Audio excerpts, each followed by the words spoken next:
Welcome to the Currency of Knowledge, a County National Bank wealth management podcast, the podcast where we unravel the layers of prosperity, explore the diverse meanings of wealth, and delve into the stories of those who have built their own versions of abundance. I'm your co-host, Christopher Phillips. And I'm Holly Baker. Join us on this insightful journey as we redefine wealth beyond the balance sheets and uncover the true riches that life has to offer. Let's explore the essence of wealth in all its forms. Hello, Christopher. Welcome back to our next edition of the Currency of Knowledge. It feels like it's been a while since we've been in these chairs. It has been. In fact, the studio's been remodeled. It's a new studio. It's a new studio. Well, thanks so much for being here. I really enjoyed listening back to the shows that we had. Yeah. And super excited about this show today. Yeah, we've had several drop of late, and I think we've kind of commented before on the context and where it goes. So today will be exciting to hear about. We're going to speak with our CEO and President, Joe Williams.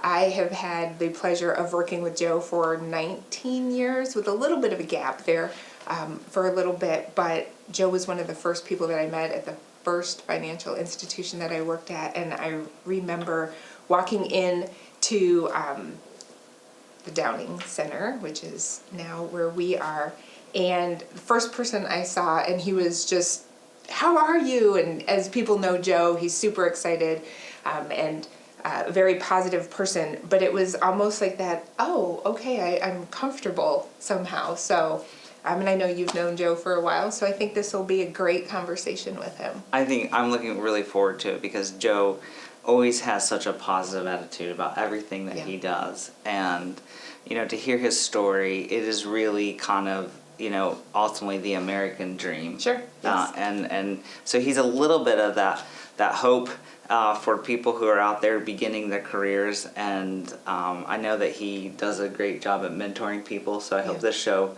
kind of extends that out. Pushes that through. Yeah. Yeah, so wonderful. Let's get started. All right.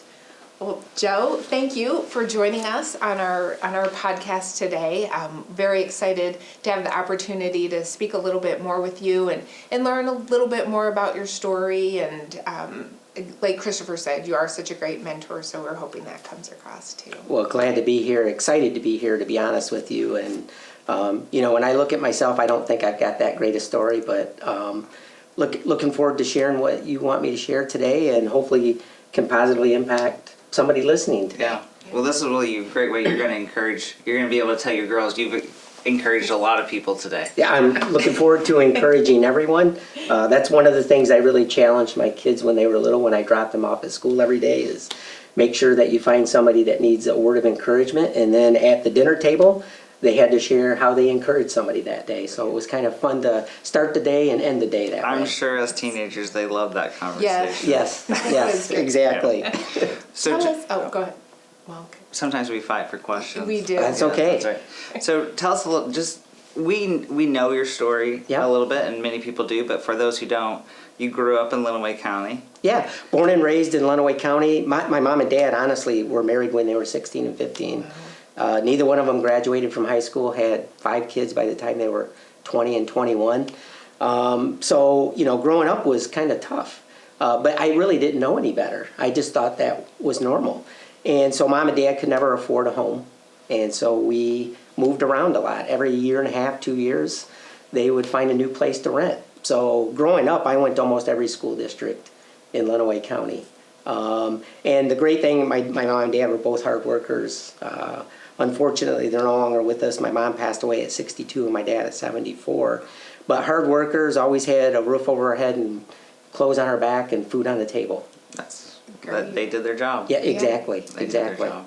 So you talk about, you know, moving around, and I know you played sports all through school, but, you know, you had to jump in, sort of kind of figure that out. So tell us how did that moving around, which, you know, people might say that there's a bit of insecurity or instability in that moving around. Yep. But how did you leverage that in your career? Well, just, you know, I had 2 brothers and 2 sisters, but my brothers, we were all a year apart.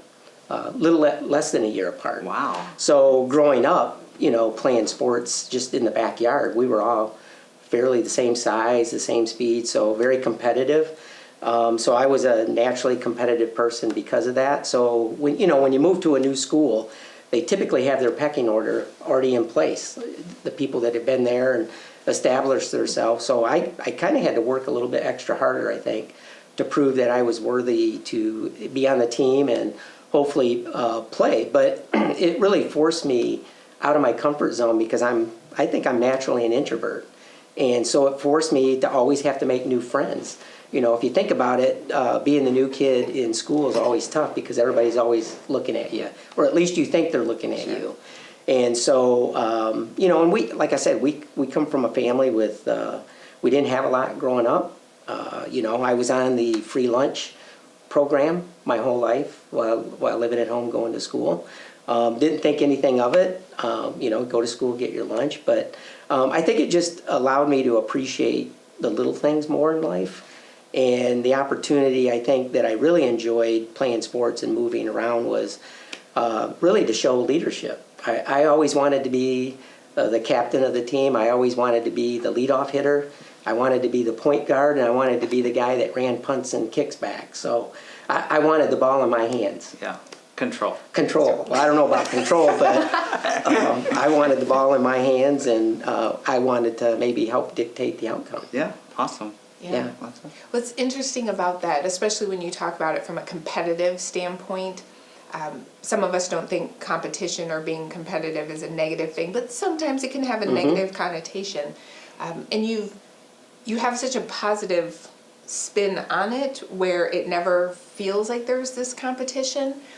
So is there a point in your life where you kind of decided, I'm going to be positive competitive as opposed to a negative type competitive? Yeah, I would say my grandma, actually it was my great-grandma, my dad's grandma raised my dad, and I spent a lot of summers with her, and she was the most positive person that I ever met. Okay. And I would spend a lot of summers with her, and she'd always give me my 50 cents a week to go buy my baseball cards. She didn't have much means, pretty much lived Social Security because my grandfather had died, and my dad's sister, who had a few mental challenges, lived with my grandma. So grandma was a strong person of faith, which I think is where I started getting my faith. And she chose a positive attitude every day. When you looked at her life, she could have said, "Woe is me," and we don't have a lot, but she just appreciated the little things in life. And I think I learned from her that appreciating the little things in life really means something. And, life's not about me. Yeah. And she kind of taught me that, you know what, Joe? It's not about me. It's about who can I impact. And so I kind of took that from her as, I guess it's not about me, but who can I positively impact? That's great. That's amazing. So her lessons are still paying off because you 100%. say that every day, Joe. Yeah, absolutely. Absolutely. That's amazing. Yeah. Well, and I think most people, once you realize that the power of encouragement, people go through life trying to discover their purpose. Mm-hmm. And a lot of times purpose, people believe, is their career. Mm-hmm. And I found a long time ago that my purpose in life is much bigger than just a career. It's, how can I positively impact people? Mm-hmm. So my purpose in life, I discovered, 25, 30 years ago, is to be the best encourager on planet Earth. And guess what? I can do that at work. I can do that at home. I can do that at church. I can do that in the community. And the power that has on people is absolutely amazing. You can change somebody's life with one word of encouragement. And that's why I really strongly encourage anybody that comes into our office, I want them to be identified and recognized immediately. We might be the only happy face or smile they get. We might be the only thank you, have a great day that they get. So you know what? If they're going to get it and it's only going to happen to them once, I at least want it happening at County National Bank. That's great. That's wonderful. Yeah.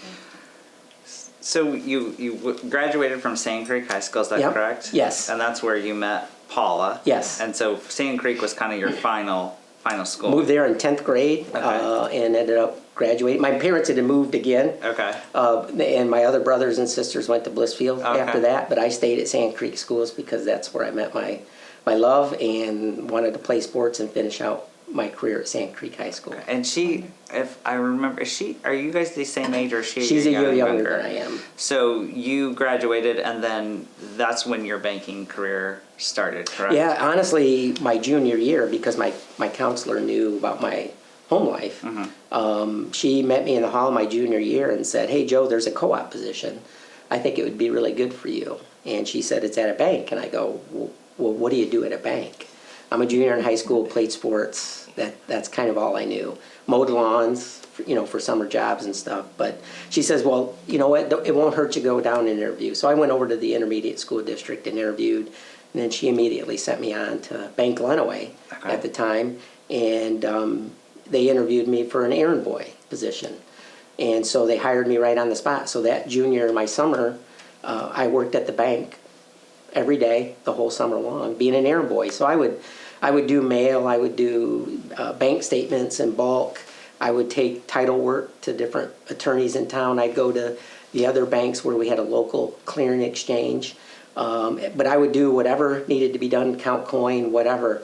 So I did that my junior year, and then my senior year, I worked at the bank in the morning as co-op, and then went to high school in the afternoon so I could play sports, and absolutely loved it. And honestly, 2 weeks before I graduated high school, I had made the decision to go in the Marine Corps because I never talked about college. We never talked about college, never had, I don't think, the financial wherewithal to go to college. So I said, well, I'm going to go in to the Marine Corps, and then I could come out and get college paid for by them. And so I met with the Marine recruiter and did everything, passed their physical test. And so they said, we'd like you to come back next week and sign the final papers, and then we'll give you your instructions. And I said, great. Obviously, my girlfriend at the time did not like that. She was a year behind me in high school. But that following week, before I graduated, Bank Lenawee outsourced all their data processing. And my boss came to me and said, Joe, the bank is going to buy an IBM System 34, EDS software, 1255 reader sorter. We need somebody to work at night to run our processing. Would you be interested in staying on? And said, absolutely, I would love to stay on. And they said, Joe, we'll help you go to college at CN Heights University. So I called the Marine recruiter up and said, the bank is offering me to stay on after high school. And I started out as an errand boy, and this is my second term as a president and CEO at a financial institution. And honestly, would have never dreamed it in a million years. And I never once said I need to be the president and CEO. I think it goes back to my grandma, just treat people the way you want to be treated, treat them with respect, be an encourager, work hard. I had my dad's work ethic. I'd come in to work when I'm sick. I don't remember my dad ever missing a day's work. And he was an hourly worker. So if he didn't work, he didn't get paid. Right. So in my whole life growing up, I never remember my dad missing a day's work and taking a vacation. That's a testament to his work ethic, Yeah, for sure. exactly. And I think that's where I get it. So again, I've never said I want to be president and CEO. I try to do the right thing, treat people right, try to be an encourager, obviously try to lead, and I want to be someone that people will follow. But it's really gratifying when you have a team around you that if you have to charge the hill, they're all saying, Joe, we'll charge the hill with you. Yeah. That means something to me as a leader. For sure. Yeah. So when you before you got to be the CEO at County National Yes. Bank, before you received that title, you were on our board. Yes. And before that, you were at the Community Foundation. Yes. But all through the story that you told, what a couple things that I just want to point out is that, one, you created good relationships for those people to be looking at and saying, hey, you were able to connect with someone. And then the other thing is that you were flexible to what was happening around you and not being so kind of dogmatic. I think a lot of times, especially young people and even older people. Yep. I'm an older person.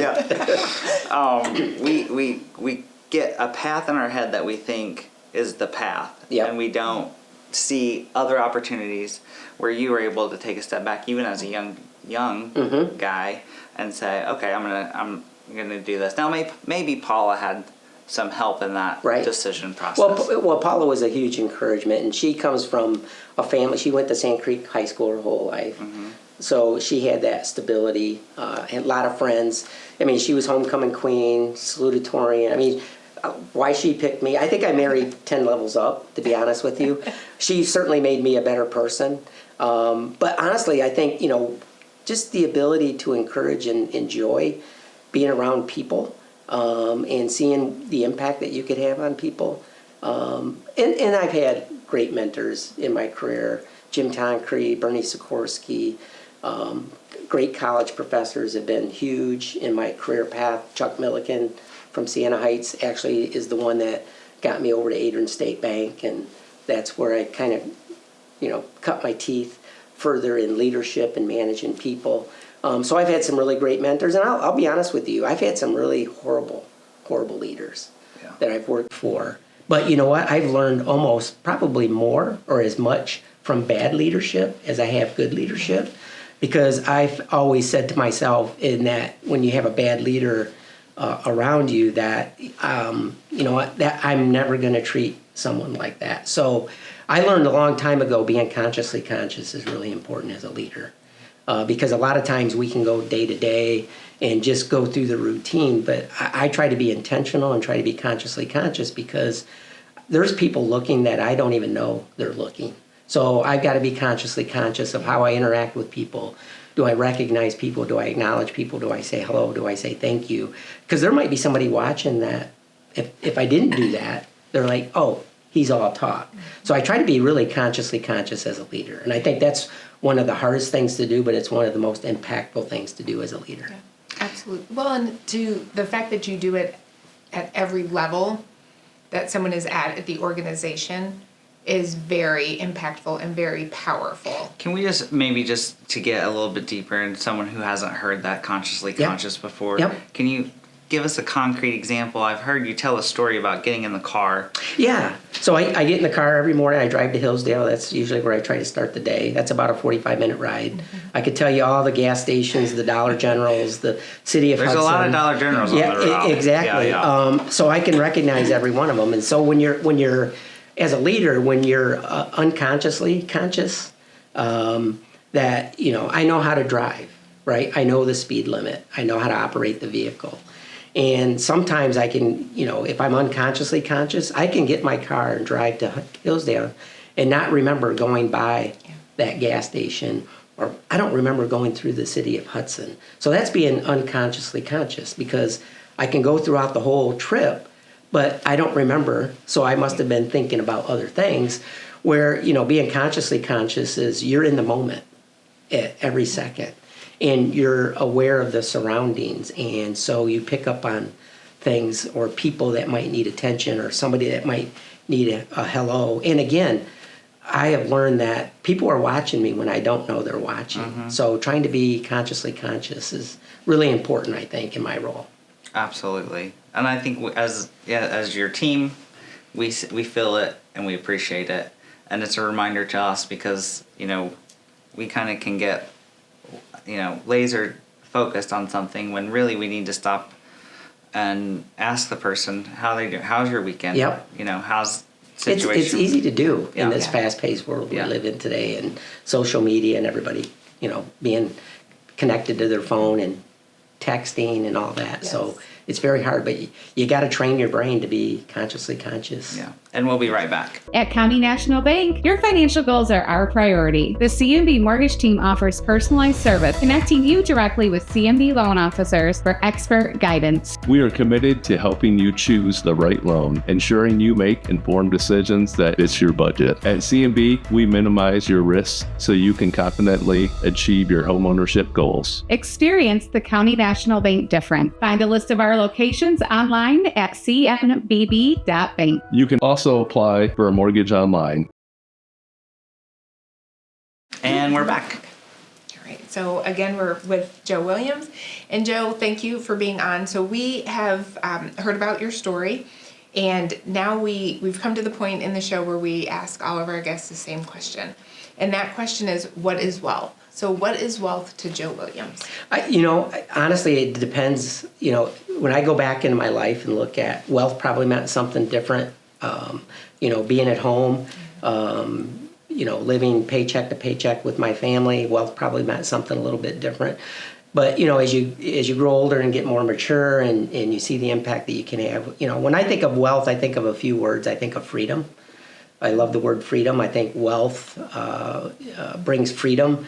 I'm debt free, and I've been very consciously about reducing debt in my life because things happen, and if something happens and you don't have any loan payments to make, having that freedom that maybe I can wait a little bit longer to find that next opportunity, but just freedom to enjoy life a little bit. So I think of freedom, I think of joy and happiness, and I think of impact.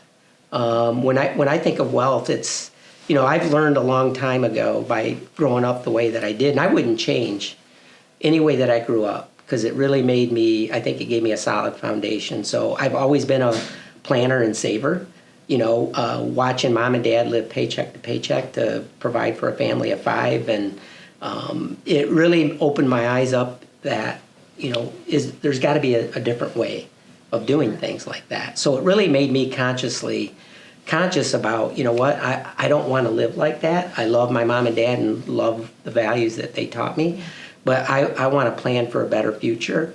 And so I've always been a saver. I've always been a planner. I've got a spreadsheet that I created when I was in college that projected out what my savings would be, what normal would be, what better than average would be, and what maybe lower than average would be. So I still have that spreadsheet. And How are you doing against I can that? say I'm achieving or exceeding my original goal. That's awesome. But paying things down. But also I love giving back. I love giving back to my church and people in the community or organizations in the community. So the freedom to be able to do those things and the impact, I think, I know when I leave this earth that Paul and I will still be positively impacting Lenawee County. We will set up some type of fund that supports the organizations that we feel very near and dear to our heart. So the ability to give back. But I would say, wealth, I've never been one to have to keep up with the Joneses. Contentment is really important to me. I drive my cars till I get 100,000 miles on them. I live in a 2,000 square foot ranch home. I'm a Dave Ramsey follower. I love his comment that live like no one today so you can live like no one tomorrow. I'm not going to live like everybody else today. I'm going to be mindful. I'm going to save and plan for the future. And I can say that all 3 of my daughters are very big savers. When you start thinking about opportunity cost, when they wanted to buy things when they were little, okay, if you spend this on this radio today, or you put it in a savings account, here's what it could be worth in 5 and 10 years. And honestly, by doing that, it made them change their decision. Versus the immediate need, I got to have that, versus, let's think about the future. So I would say, just the wealth is really freedom for me, impact. What can I do to impact others? Because I've been blessed, so how do I pass that blessing on to others? And then contentment, because I'm very content. I don't have to keep up with everybody, and I don't have to have the shiniest new car or the big home. I'm happy and content. And honestly, when I retire, that contentment's going to be really important, because all I want to do is just kind of be with my wife, go day shopping with her, go visit my kids, and still serve my community through volunteer efforts. I don't really need anything else. I don't need 2 homes or that. So I think you are close, maybe to the 15th guest. And when we started out this project, we kind of believed that wealth is it's a value question that we were asking. And through your, what we talked about, the impact, the positivity, your answer about wealth is the same. So when we ask that question and when people really start to define it for themselves, you get to see the values that they bring. And I love how consistent your kind of life, career story, your community work all plays into the definition. And I think I love the contentment part, because Holly and I and you, Joe, get to work with people with all levels of wealth. Yep. And there's people that have much more wealth than I would ever have, that are not content. Right. And so that contentment piece is just, I think that's what brings happiness. It does, right? yeah. When you're content and you feel blessed with what you have, you're content. And I think that brings happiness. And I think, in order to be successful and wealthy, I think happiness has to play a big part of it. It does. And I tell a lot of people, if I could pick one thing to have over everything, I would take health. yes. Because I've seen people that maybe have worked hard their whole life, and once they retire, they can't do anything because they didn't take care of themselves and their body. So I'm a big believer in investing in myself. And I think one thing that I learned a long time ago about just thinking about wealth, and I've always learned that pay myself first. So, before I choose where I'm going to live, before I choose what type of car I'm going to drive, or what type of lifestyle I want, I always paid myself first. Then after that, I determined all those other answers to those questions. So by paying myself first, putting it aside, because I think I'm well worth investing in for today and for the future. So I've just had the belief that pay yourself first and then choose all the other things after you pay yourself first. That's fantastic. Yeah.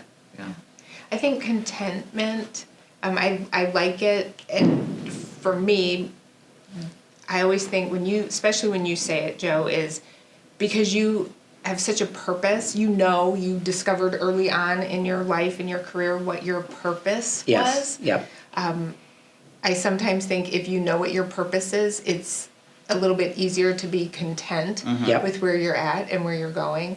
And the fact that your choice of word for impact when you leave this earth, and to carry that on, is because you've had such an impact on people now during your life here, that would still be important to you after you've left. Yep. That you still want to positively impact people is wonderful.